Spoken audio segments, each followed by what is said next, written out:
Hello hi मैत्रिणींनो, रेखास किचनमध्ये तुमचं स्वागत आहे। बघा आपण 1 मिनिटात कसा नाश्ता बनवणार ते तुम्हाला मी सांगणार आहे।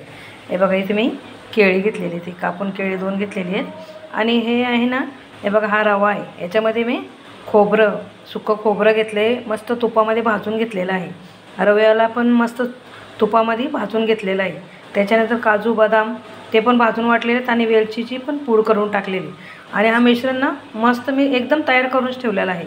जेव्हा कोणी पाहुणा आला किंवा मुलं घाईघाईत निघाली ना नाश्ता करायला, का बाहेर जायला कुठे निघाली, तर पटकन 1 मिनिटात चहाच्या अगोदर हा नाश्ता होतो।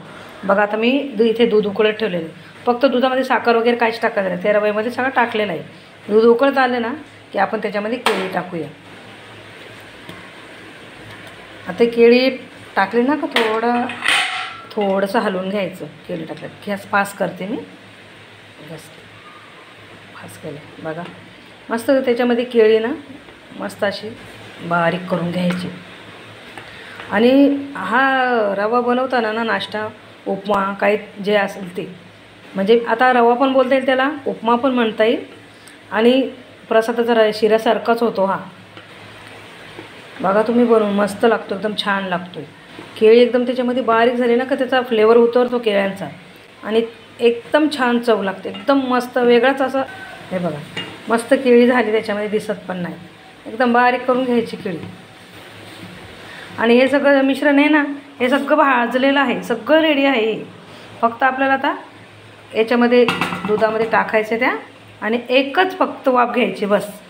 हे बघा आता मी दुधात टाकते, सगळं आहे याच्यात, काजू बदाम, खोबरं, रवा, साखर, वेलची सगळं भाजून मस्त तुपामध्ये मी बनवून ठेवले। आणि हे मिश्रण ना तुम्ही मस्त बनवून एका डब्यामध्ये पॅक करून फ्रीजमध्ये ठेवायचे, 1 महिना पण मस्त राहतोय।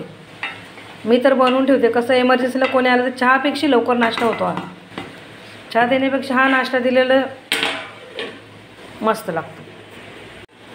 आता आपण झाकण काढून बघू, 1 मिनिट झालेलं आहे। बघा झाकण काढते बघा, आहा हा मस्त एकदम सुंदर, मस्त असं घमघमाट तुपाचा वास सुटलेला आहे। बघा मस्त झालं, सुक्कं पण झालं मस्त।